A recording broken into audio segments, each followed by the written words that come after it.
Le racisme, c'est un ensemble de faits ou alors un ensemble d'agissements qu'on peut mener contre une personne. À quel moment on fait la différence entre violence psychologique et racisme? Les violences psychologiques, ça émane de ce qui est au plus profond de nous. C'est quoi que les signes qui indiquent que, bon, là, en ce moment, la personne est victime de violence psychologique? On vous rappelle que vous auriez dû faire comme votre collègue ou votre collègue le fait mieux que vous. Pour une personne victime de violence psychologique, la mieux professionnelle, tu proposerais quoi comme solution? La solution que je propose d'ailleurs dans le livre, c'est Avec Copili.io, attirer des abonnés qualifiés n'a jamais été aussi facile. Bonjour ma personne personnelle, j'espère que tu vas bien et qu'il t'arrivera des choses bien. En parler ou en mourir? C'est le titre du livre dont on reçoit l'auteur aujourd'hui. Et derrière ce titre, en fait, se cache un mal pernicieux qui n'est rien d'autre que les violences psychologiques en milieu professionnel. Tu l'auras bien compris. Aujourd'hui, notre auteur s'est positionné comme celle-là qui va être la voix des sans-voix, tout en prenant le soin d'apporter des solutions pratico-pratiques à toute personne qui est victime de violences psychologiques dans son milieu professionnel. Et parfois même, le plus vicieux avec ce problème-là, c'est que des fois, on n'est même pas conscient du fait qu'on en est victime. Tu l'auras compris, notre auteur aujourd'hui, c'est une femme qui n'a pas peur d'aborder des sujets qui dérangent, et ça tombe bien, parce que nous non plus. Donc, la politesse d'usage voudrait que je te souhaite la bienvenue pour cet énième épisode du podcast de l'écrivain, le seul podcast qui donne la parole aux auteurs. Cela étant dit, avant d'aller plus loin, je suis obligé de dire merci à notre sponsor officiel, Copili.io, la première, ce n'est la meilleure plateforme d'intelligence artificielle spécialisée dans la production, dans la génération de contenu texte, vidéo et images pour animer vos différentes plateformes. Quand je parle de plateforme, je parle de réseaux sociaux. Pour en savoir plus, premier commentaire de cette vidéo. 2. Cette émission est enregistrée dans les studios de Ultimate Pod, le premier studio qui a été mis à disposition des créateurs de contenu afin que ceux-ci puissent s'épargner tous les challenges et les tracasseries qui sont liés à l'installation du matériel pour enregistrer leur contenu. Donc, pour en savoir plus, rendez-vous dans le premier commentaire de cette vidéo. Et pour terminer, jamais 203, si jamais, comme notre auteur, si tu aimerais écrire un livre aussi puissant, pertinent, piquant, tout ce qu'il y a en tu mets dessus, en parler ou en mourir, par aux éditions Argent Livre, le programme Plume d'élite est là pour te servir. Et tu peux le faire en 28 jours top chrono. Bref, trop parler ces maladies, donc tout de suite on peut accueillir notre invité. Bonjour Marguerite. Bonjour Valère. Alias la première dame. Tu vois la posture en dit long. En tout cas, ça fait plaisir de te retrouver une fois de plus. Tout le plaisir est pour moi Valère. Sachant qu'au premier exercice, on était deux, tu n'en avais pas l'habitude, mais je pense que là, Oui. au vu de sa posture, on a compris que désormais elle est prête. Le Hemley est au rendez-vous. Alors Marguerite, pour ceux qui te découvrent aujourd'hui, Marguerite Mbogo, fille de Mbogo. Qui es-tu? Alors, Marguerite Ngombogo, déjà je suis auteur du livre En parler ou ou en mourir. mourir, Yes. les violences psychologiques en milieu professionnel, paru aux éditions Argent Argent Livre le 4 mai dernier. Yes. Au-delà de tout ça, je suis d'abord une professionnelle, je suis infirmière, aujourd'hui en exercice libéral et jamais 203. Mhm. Parallèlement, je suis fondatrice de la marque de cosmétiques bio Imbné et je suis aussi la fondatrice de la conciergerie de l'excellence qui se développe autant pour moi dans l'hébergement de courte durée. Maman mia, elle fait trop de choses. Bref, c'est une Camerounaise. Donc, ceci explique cela. Bon, Marguerite, aujourd'hui, comme on a dit, on parlera de violences psychologiques. Moi, j'aimerais sortir d'abord du livre et m'intéresser à toi. Raconte-nous ton histoire, parce qu'au vu de tout ce que tu as pu accomplir aujourd'hui, moi, j'aimerais bien que tu partages ton histoire avec nous. Bien, mon histoire, c'est l'histoire d'une personne qui a connu beaucoup de difficultés, mais qui a aussi connu beaucoup, qui est un mélange de cultures. Mhm. Elle commence déjà depuis le Cameroun, où la mentalité est tout autre, où la considération est tout à fait différente de la considération en Europe. Donc, je grandis dans une famille au sein de laquelle on m'apprend qu'il faut aller à l'école pour devenir quelqu'un. Mhm. Donc, c'était le souci de mes parents. Ils nous ont éduqués et au-delà de cette éducation, il fallait qu'on aille à l'école pour devenir quelqu'un, mais surtout pour leur rendre honneur parce que c'était dans les considérations de la société dans laquelle nous avons grandi à l'époque. Mhm. Tout parent était fier de savoir que son fils ou sa fille est devenu un administrateur quelque part. Mhm. Et donc, quand on n'avait pas, à l'époque, quand on n'avait pas ce rang-là ou quand on n'avait pas atteint ces objectifs-là, on était à peu près considéré comme une personne n'ayant pas réussi dans la société. Et je commence donc la rencontre, ou alors je commence à subir les violences psychologiques dès cette époque-là, partant de cette considération, partant de cette vision. J'ai commencé à travailler très jeune dans mon pays et c'était assez compliqué. C'était difficile parce que, bon, quand on n'avait pas un certain poste, quand on n'était pas cadre et qu'on était, on va dire, un simple employé, Mhm. on rencontrait d'énormes difficultés, notamment des dénigrements, des rabassements, des choses de ce genre, mais qui n'étaient pas perçus comme tels. Mhm. Parce que, étant donné que notre position dans la société n'était pas très élevée, donc on pensait que c'était à peu près normal de subir De ce cela, genre oui. d'agissement. Oui. Et donc, C'était en ce quoi précisément moment-là, ces agissements, tout simplement? ben, je vais vous prendre un exemple. Vous travaillez, par exemple, dans une société où toute votre vie tient de la décision de votre chef. Mhm. Il peut à tout moment Vous virez, vous oui. virer ou faire un rapport Oui. contre vous qui va être considéré sans même que vous n'ayez un mot à Autrement dire, dit, oui. sans même que vous n'ayez à vous expliquer sur la situation. Donc il y avait cette pression-là et le chef était à peu près voué comme un dieu. Mhm. C'était votre vie en dépendait, mais c'était normal. C'était normal dans la société où j'étais parce que je me disais, bah, je le subis parce que je ne suis pas encore à sa place. Il Mhm. faut que je fasse des efforts Mhm. d'y arriver. Et cela me poussait d'aller beaucoup plus loin, de continuer à faire mes études en me disant que mes parents avaient vraiment raison au vu Mhm. de ce que je subissais sur le terrain. Et il est arrivé que je quitte le pays Mhm. pour venir en France. Et une fois que j'arrive en France, la considération de quelqu'un qui a réussi euh, dans la vie est plutôt différente.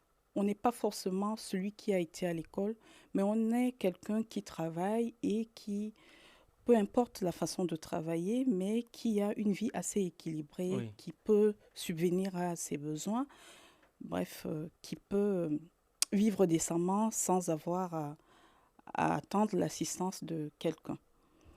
Et c'est comme ça que j'essaye de me, comment dirais-je, j'essaye de faire À une niveau, on mise va à dire. jour. Mise à jour, Plutôt, oui. j'essaye de faire une mise à jour. Et je réalise que finalement, l'école que mon père souhaitait tellement que je fasse ne pouvait ne pas véritablement m'aider dans ce sens-là Mhm. ici en France. Donc il fallait m'adapter, il fallait, comment je peux le dire, il fallait fondre dans la réalité de cet environnement-là. Et j'ai compris que il ne fallait pas simplement avoir été à l'école, mais il fallait avoir une qualification. Oui. Et la qualification, pour avoir la qualification, il n'y a rien de mieux que d'aller à l'école, de retourner à l'école. Mais cette fois, il faut apprendre un métier, il faut être professionnel. Quand on sort, il ne faut pas simplement avoir un diplôme, il faut avoir des compétences sur le terrain pour pouvoir évoluer. Bah, c'est comme ça que je pars à l'école et plus tard, je commence à travailler. Et quand je commence à travailler, donc après l'obtention de mon diplôme, je me dis, bon, là c'est bon, je vis selon les réalités de ce milieu-là, je suis une citoyenne, on va dire, moyenne. Je peux maintenant penser que je peux avoir une vie paisible. Mon premier travail, si vous voulez, après l'obtention de mon diplôme, c'est dans un hôpital, hein, parce que je suis infirmière. Quand je sors de ma formation, je suis infirmière.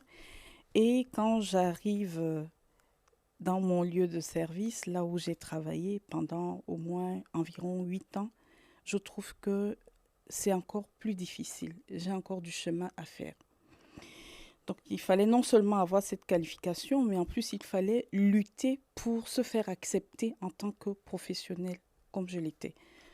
Ce n'est pas facile. C'est vrai que quand on arrive, il faut montrer ses performances, il faut montrer qu'on a vraiment sa place.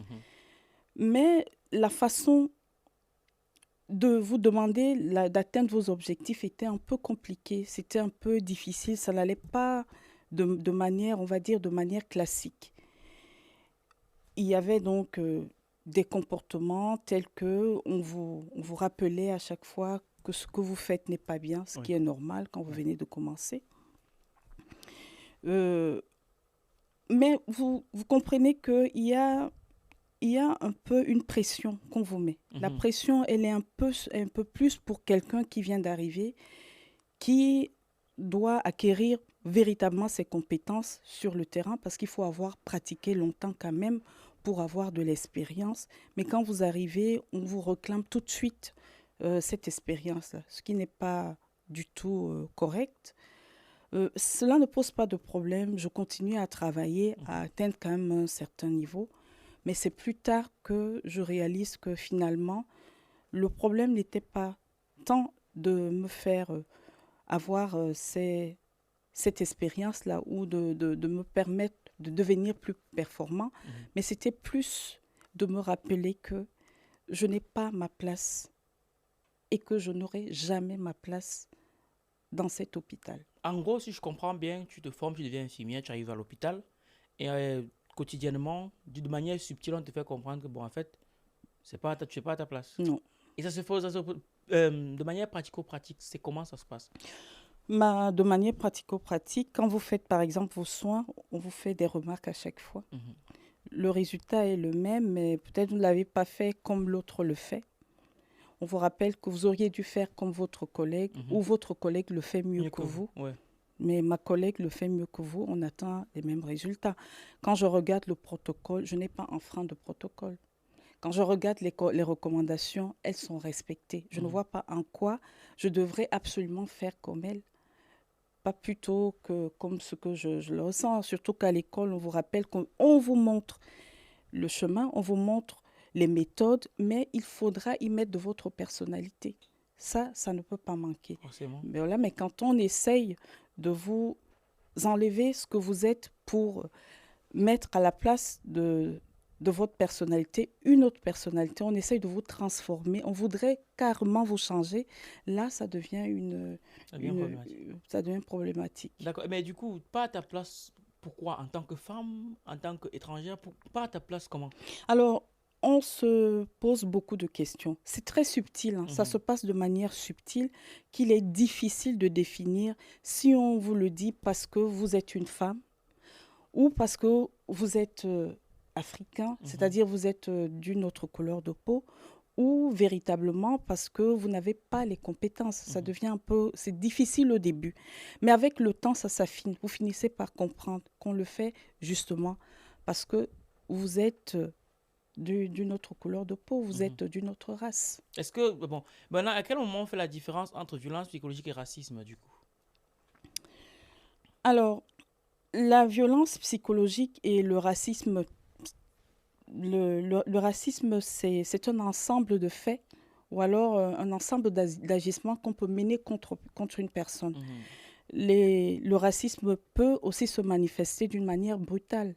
Donc, la différence déjà, c'est à ce niveau-là. Ils se rejoignent à quel niveau? Lorsque c'est fait de manière subtile, mais surtout lorsque la motivation de la personne qui vous fait subir la violence psychologique est le fait que vous êtes d'une race différente, mais surtout parce qu'il considère que la race à laquelle vous appartenez est inférieure. C'est là où le problème naît véritablement. D'accord. Et mais tu sais, tu parles de subtil justement, et beaucoup de gens sont victimes de violences psychologiques, mais n'arrivent pas à déjà reconnaître c'en est une. Donc du coup, c'est quoi que les signes qui indiquent que bon, là, en ce moment, la personne est victime de violences psychologiques? Écrire pour impacter. Si cette phrase vous parle, ce 30 novembre et 1er décembre du côté de Yaoundé aura lieu la 3e édition du week-end de l'écrivain. Si jamais vous souhaitez participer à cet événement de haut vol au cours duquel nous partagerons avec vous les nouvelles techniques pour écrire un livre en 28 jours top chrono, vous avez une seule chose à faire, c'est soit nous contacter au numéro qui s'affiche juste en dessous de cet écran, ou alors cliquez tout de suite sur le lien qui est dans le premier commentaire de cette vidéo. On est ensemble. Alors, il faut déjà noter que la violence psychologique, c'est quelque chose, ça rappelle à la sensibilité et à l'émotion. Oui, Donc, tout dépend de la personne déjà. oui. Est-ce que lorsqu'on manifeste un acte ou alors quand il y a un agissement vis-à-vis d'elle, est-ce qu'elle perçoit ça comme étant une persécution sur sa personne? Mhm, Est-ce qu'elle ressent une souffrance mhm. quand c'est fait? C'est déjà ça. Si elle ressent la souffrance, c'est une violence psychologique. Bon, mais c'est une violence psychologique qu'elle seule peut définir. Oui, Parce que le problème avec la violence psychologique, c'est quelque chose de d'invisible. Ce oui, n'est pas palpable. oui. Ce n'est pas palpable. Et au niveau, le législateur, surtout le législateur français, a voulu parier sur l'intention qu'on a. Ou alors, il voulait définir sur l'acte qui est posé si derrière, il y avait eu une préméditation. Et la seule chose qui puisse lui permettre de définir s'il y a une préméditation, c'est la régularité, c'est, on va dire, Mhm. c'est la fréquence de ces actes-là. Donc, premièrement, on a un acte ou alors on subit un acte qui nous fait souffrir. C'est déjà un fait. Mais maintenant, vous le ressentez. Vous pouvez le définir comme étant une violence psychologique parce que ça atteint votre dignité, Mhm, parce que vous avez un sentiment de dénigrement, mhm. vous percevez un sentiment de rabaissement. Oui. Vous pouvez le dire. Mais maintenant, il ne suffit pas de se le dire. Il faut pouvoir le prouver aux yeux Mhm. des autres. Maintenant, il faudrait que ce soit dans la régularité. Oui. Il faut que vous l'ayez subi plusieurs fois. D'accord. Ok. Ok. Voilà. Donc, il y a une notion de Il y a régularité la dans les actes et régularité, tout. voilà. Ok. Et toi, quand toi tu le vis, qu'est-ce que tu fais? Qu'est-ce que tu décides de faire à ce moment-là? Alors, quand je vis, je ne décide pas de faire quoi que ce soit parce que je ne sais pas encore que ce sont des violences psychologiques, mais je ressens une souffrance. Mhm, Parce que les reproches qu'on me fait, c'est fait devant tout le monde, c'est souvent fait de manière brutale et ça fait mal. Ça fait mhm. mal, surtout ça fait honte. Oui, bien sûr. Bon, en ce moment-là, ça c'est une souffrance, mais on ne perçoit pas ça comme étant une violence psychologique parce que, il faut le dire, on va dire, celui qui vous harcèle, il a une petite subtilité, c'est qu'il décèle une faille quelque part. Et c'est sur cette faille-là qu'il va s'accrocher. Mhm, Donc au départ, il vous est difficile de savoir si elle le fait intentionnellement pour vous nuire ou alors si cette personne-là le fait parce que vous avez mal agi et qu'elle voudrait vous ramener à vous améliorer. oui. Ça, c'est difficile à savoir. Donc au début, on ne fait rien. Mhm, On essaye plutôt de s'améliorer parce qu'on est convaincu que si cette attitude-là se manifeste en face de nous, c'est parce que nous en sommes la cause. Donc mhm. premièrement, on travaille à ne plus être repris dans ces erreurs-là. Oui. On améliore sa pratique, voilà, sur le plan professionnel, notamment Mhm, pour une infirmière. Elle va oui. essayer de mieux travailler, elle va réorganiser son travail, Mhm, elle va essayer d'être assez avisée dans ce qu'elle fait. mhm. Le problème, c'est que plus tard, vous vous rendez compte que ça s'est déplacé.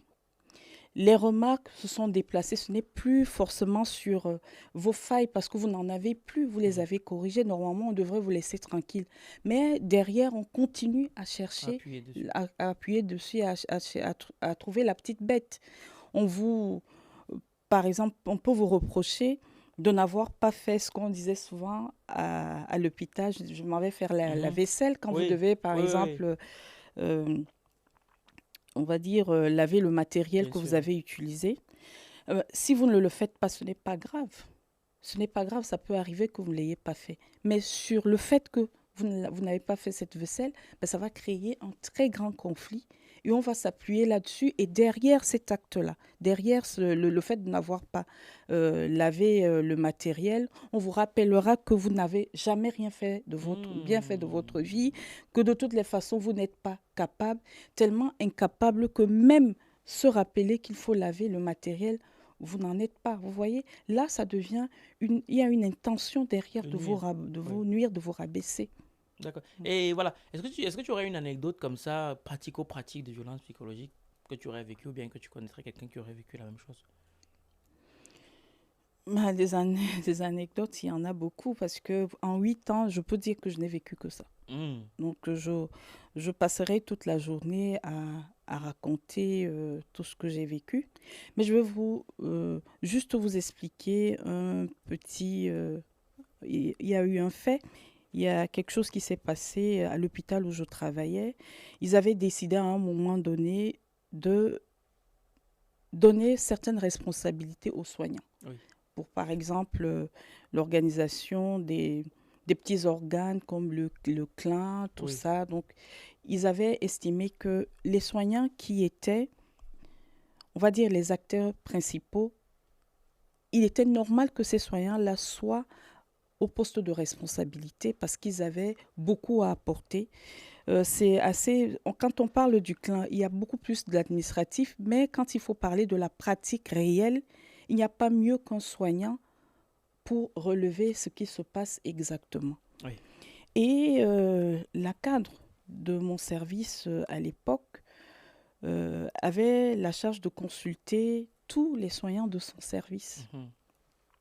La consultation se passait depuis des jours. Moi, je n'étais déjà pas au courant qu'il y avait cette consultation. Donc, elle avait consulté un certain nombre de personnes à qui elle a délibérément proposé des postes. Et moi, je n'avais jamais entendu parler de ça. Mhm. Nous étions dans le poste de soins pendant on était en train de parler. Et là, elle arrive et elle parle à une collègue justement de ce projet. Et la collègue ne voulait pas prendre de poste de responsabilité. Ça ne l'intéressait pas. Et moi qui étais à côté, elle ne m'en a pas parlé, Mhm. pas du tout. Et j'ai essayé de comprendre quand elle est partie en posant la question à la collègue, au fait, il s'agit de quoi? C'est donc elle qui m'explique que depuis un temps, elle consulte tous les soignants. Tout le monde a été consulté. On essaye de nous proposer des postes. Mais moi, ça ne m'intéresse pas parce que je suis déjà très occupée. Je n'ai pas envie de prendre un autre poste de responsabilité. Ben, je lui dis, mais c'est assez surprenant parce qu'à moi, elle n'en a pas parlé. Mhm. Je sors quand même du poste de soins et je vais la trouver dans son bureau et je lui fais part de cette Tout à information fait. et je lui dis que j'aimerais bien, voilà, moi ça m'intéresse Mhm. d'être à un poste de responsabilité. Et sa réaction, bah, moi je n'ai rien à vous donner ici en fait. Je n'ai rien à vous donner. Je dis, mais écoutez, je vois qu'il y a des postes qui restent encore libres Vacant, oui. parce qu'il n'y a pas ce n'est pas fléché, mais pourquoi vous ne pouvez pas me donner un poste de responsabilité? Elle me dit, mais c'est comme ça, je ne peux pas. J'ai insisté en lui disant, moi, j'aimerais quand même avoir un poste de responsabilité parce qu'il y avait toujours, ils essayaient de se dévier en disant, non, elle ne cherche jamais à travailler avec nous. Elle ne s'implique pas assez. Mhm. Voilà le maître mot. Ils font tout pour vous éloigner, mais en plus, ils vont vous reprocher de De ne ne pas pas vous être présent. impliquer. Oui, je Voilà. vois le truc. Donc, cette fois-là, j'ai voulu m'impliquer. On ne peut pas dire que je n'ai pas essayé de m'impliquer, mais voilà ce que j'ai eu comme réponse. Même que pendant que nous discutions, le chef service est arrivé et elle nous a trouvés dans cette discussion. Elle a insisté en lui disant, elle veut travailler. Mhm. C'est elle qui le veut.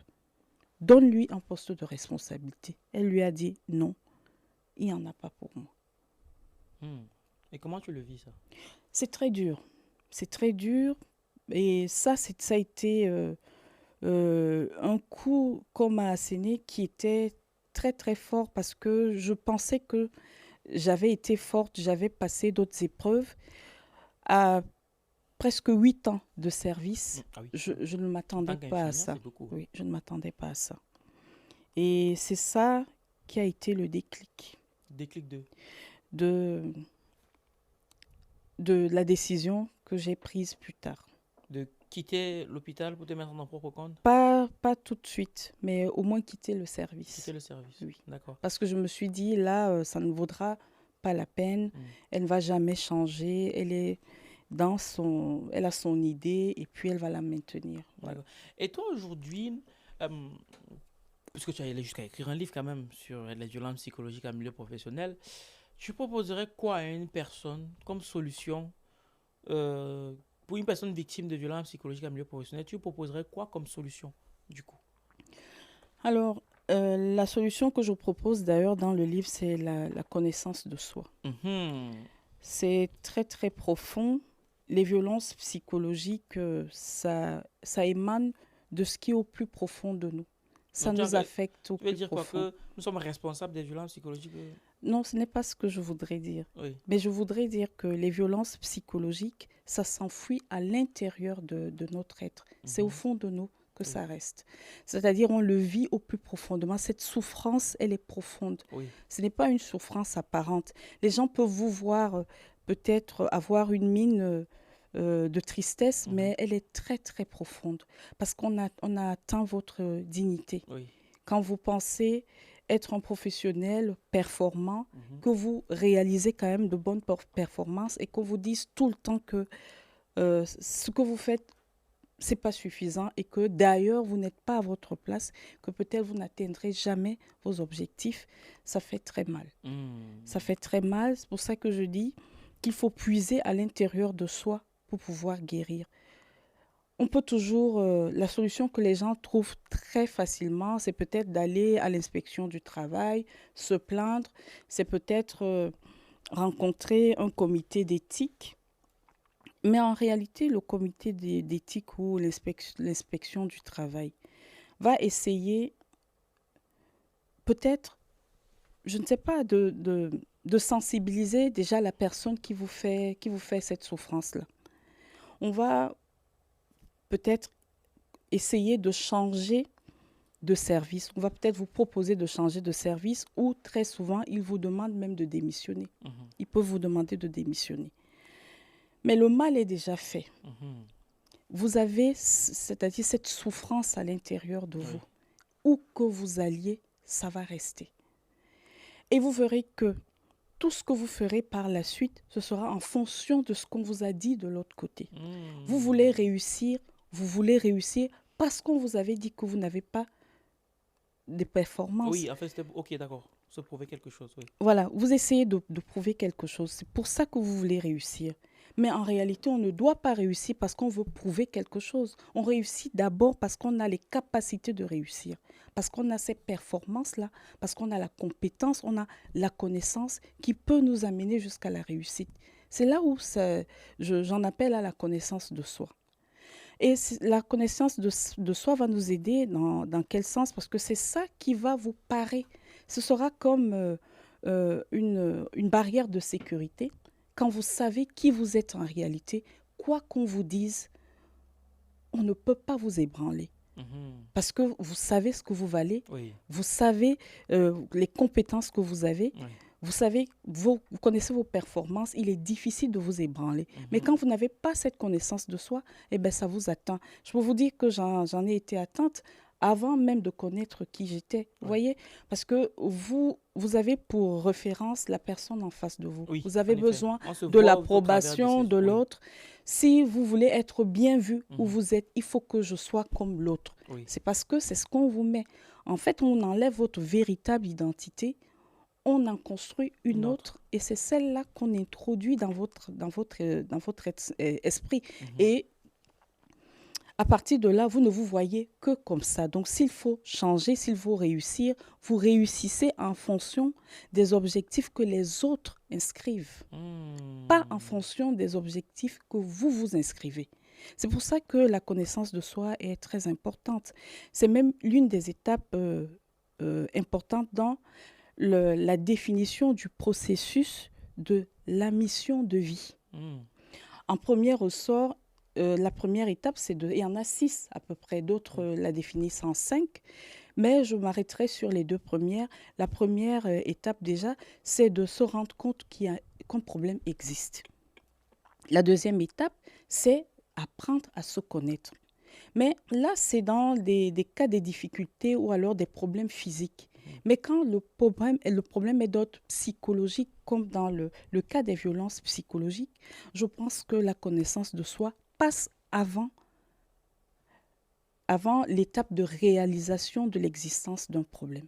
Je le dis pourquoi? Parce que si vous ne savez pas qui vous êtes, en ce moment-là, vous ne saurez même pas si vous subissez une violence psychologique. Vous voyez? Parce que c'est la personne que vous êtes qui je ne sais pas, qui est affectée par ce qu'on vous fait subir. Oui. Parce que quand on sait qui on peut prendre de la distance par rapport à ce qui est dit, par rapport à ce qui est fait. Voilà. Mais si vous ne savez déjà pas qui vous êtes, je ne sais pas comment vous allez déjà réaliser que le problème existe. Je vous ai un peu expliqué que pendant longtemps, je n'avais pas su que c'était des violences psychologiques. Oui. Mais quand vous savez déjà qui vous êtes et que quelqu'un vienne devant vous, vous pouvez déceler. Vous avez cette capacité-là à mieux comprendre où cette personne veut aller. D'accord. Ok. Ouais, c'est beaucoup plus clair pour moi maintenant. J'espère que c'est aussi beaucoup plus clair pour toi désormais. Et donc aujourd'hui, est-ce que tu accompagnes des gens qui sont victimes de violences psychologiques? Comment ça se passe? J'en accompagne. Déjà, je le faisais au quotidien sans réaliser que je le faisais. Déjà, dans le service où j'ai travaillé ou alors à l'hôpital où j'ai travaillé, j'étais sollicitée par beaucoup de mes collègues qui voyaient comment je résistais déjà à ces attaques, ne serait-ce que de par cette résistance-là que j'ai développée à un moment donné. Ils sollicitaient mes conseils pour savoir comment faire pour pouvoir résister. Mais maintenant, après avoir écrit le livre, j'ai compris beaucoup de choses et j'ai développé beaucoup de connaissances et beaucoup de compétences et d'outils. Et depuis lors, j'accompagne encore beaucoup plus de personnes. Ce ne sont pas des personnes qui sont proches de moi, mais des personnes qui ont vu le livre et qui étaient dans cette situation, en difficulté parce qu'elles subissaient des violences psychologiques, qui m'ont abordé.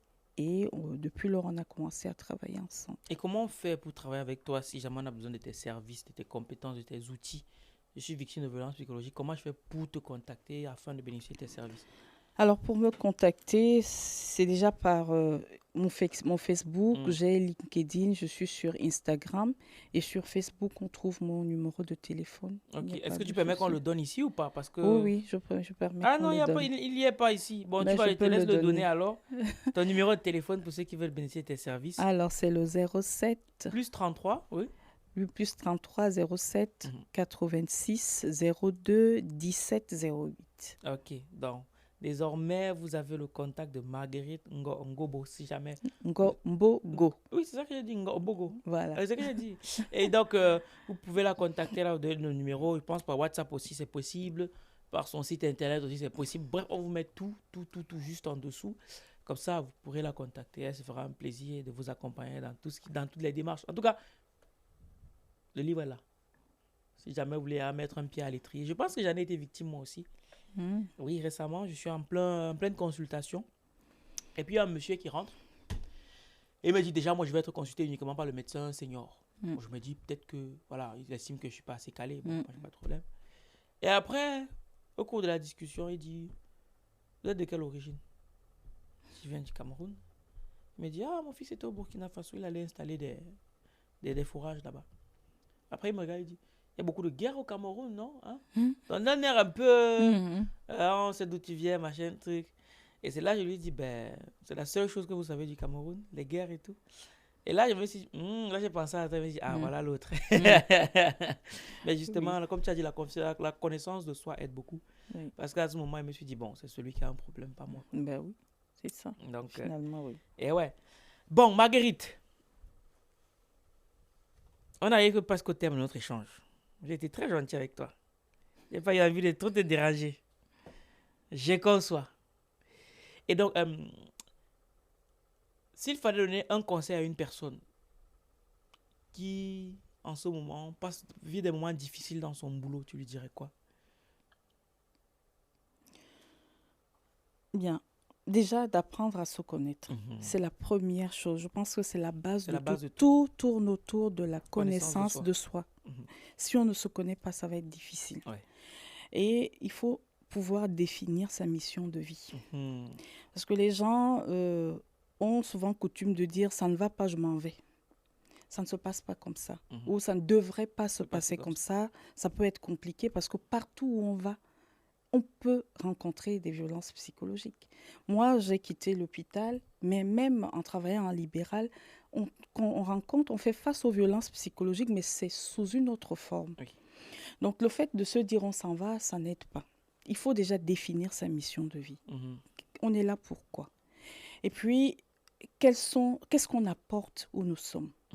Quand on est professionnel, on a des compétences, il faut se positionner en tant que professionnel. Les violences psychologiques, c'était très, très intense. Là où j'étais, je les ai subies fortement. Je pense que si je n'avais pas développé le côté professionnel, ça aurait été encore très compliqué. Parce que ils peuvent prendre toutes les décisions, mais s'ils vous laissent quand même 8 ans. Ils estiment que vous êtes compétent. Oui. Les d'aucuns me diront que le métier d'infirmier, les infirmiers il y a une pénurie, les infirmiers, on peut le dire, mais ce n'est pas vrai. Quand vous n'êtes pas bon à votre poste, on vous met de côté parce qu'il s'agit de la vie des êtres humains. On ne saurait laisser quelqu'un qui est susceptible de porter atteinte à la vie de quelqu'un simplement en se disant qu'il y a une pénurie, on la garde. C'est clair. D'autant plus qu'il y a un turnover. Moi, j'ai vu beaucoup de personnes partir parce qu'elles n'ont pas supporté la pression, mais j'en ai vu partir aussi parce qu'on n'a pas pu les garder. Si on n'a pas gardé certains, on aurait pu ne pas me garder. Je n'étais pas exceptionnelle. Mais je pense que mon travail a parlé pour moi. Yes. Bref, quelque part, pour savoir faire face à ce type de violence, il faut aussi être compétent. Très compétent. Et avoir une meilleure connaissance de soi. Merci beaucoup, Marguerite. Une raison pour laquelle une personne devrait lire ton livre, ça serait laquelle? Alors, une raison pour laquelle une personne devrait lire mon livre, c'est déjà parce que c'est un livre qui vient du cœur. Les écrits qui sont là, ça parle de la réalité, ce sont des faits vécus. Et pour citer Victor Hugo, quand je vous parle de moi, je vous parle de vous. Donc, je parle de moi, mais quelque part, je vous parle de vous. Parce que beaucoup de personnes qui ont lu ce livre-là ont découvert beaucoup de choses en me disant, c'est vrai que tu as décrit ça dans le livre, je l'avais vécu, mais je te dis que je ne savais pas que je subissais une violence psychologique. Pourtant, ça me faisait ressentir des souffrances internes, que la personne le dit. Mais je n'ai jamais pensé que c'était une violence psychologique. En fait, au travers de ce livre, tu mets les mots M-O-T-S sur les mots M-A-U-X. C'est ça, tout à fait. Donc, lire ce livre te permettra peut-être de découvrir que tu es dans une spirale de violence psychologique sans toutefois t'en rendre compte. Et puisque ça va t'apporter des détails sur les mécanismes, sur la façon dont ils abordent les scénarios, ça pourra t'amener à t'y prendre beaucoup plus tôt pour ne pas tomber dans le piège. Yes. Bref, c'est une très belle conclusion. Le message a été suffisamment clair. On ne peut pas faire mieux que ça. Tout ce qui me reste à dire, c'est Amen au pluriel. Amenez. Merci beaucoup, Marguerite, d'être prêtée au jeu. Merci surtout d'avoir patienté, vraiment. Merci beaucoup. Un dimanche comme celui-ci, sachant que tu travailles toute la semaine et tu prennes le dimanche, vraiment. Merci beaucoup d'être prêtée au jeu. Merci à toi de nous avoir écoutés d'un bout à l'autre de cette émission, de ce énième épisode du podcast de l'écrivain. Si tu auras aimé, n'hésite pas à nous le dire en commentaire, partager, liker, bref, tout ce que tu peux faire, tu le fais. Pour obtenir le livre de Marguerite, je te mets aussi le lien dans le premier commentaire de cette vidéo. Vraiment, moi en tout cas, j'en ai beaucoup appris. J'espère que toi aussi, et pour aller plus loin, c'est ce qui te reste à faire. Le numéro de Marguerite, je te le mets aussi juste en dessous, dans le premier commentaire. Et on se donne rendez-vous à ma prochaine vidéo. Minakano. CRS James, GBS Music. c'est encore moi, c'est encore la 3D. Les éditions Argent Livre, Immortel. Les éditions Argent Livre. Et si je pouvais changer l'histoire, mon expérience j'allais la partager. Car beaucoup d'humains se trompent, par faute de recueil pour s'inspirer. Quand on parle de grandir, c'est pas question de l'âge ou de physique. On parle de vision, on parle de rêve. Des livres pour forger le mindset. Les éditions Argent Livre. Concrétisez vos rêves en changeant de vie. C'est l'unité de mesure de la réussite. Coucher ton histoire sous forme de livre. Édition à l'appel, place à Argent Livre. Et y a ceux qui écrivent et ceux qui lisent. Ceux qui écrivent pour changer de vie. Et y a ceux qui lisent et ceux qui écrivent. Ceux qui lisent pour changer. Écrire pour impacter, je suis immortel.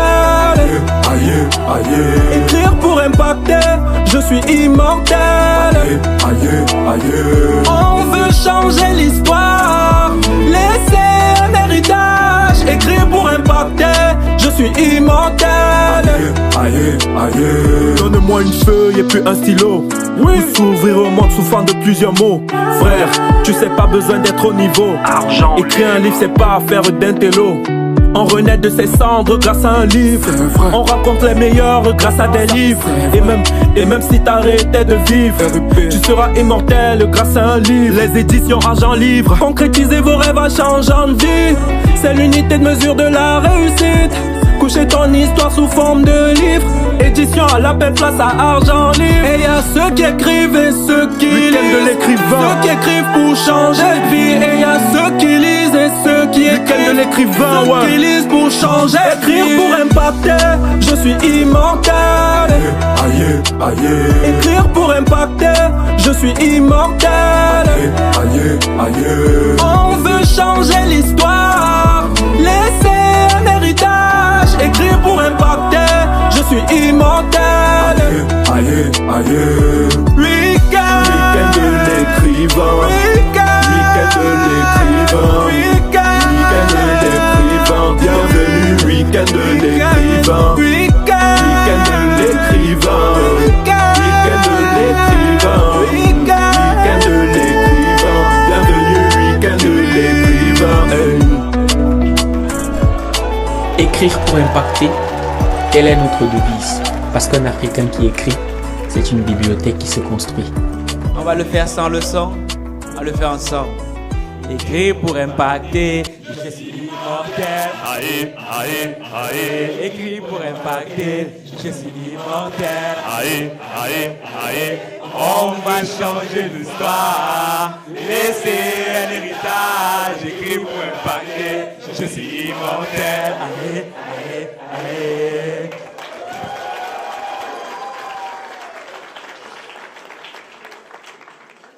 Merci beaucoup, vous pouvez vous asseoir. Est-ce que Maître Béco dans la salle? Oui. Ok, super. Donc,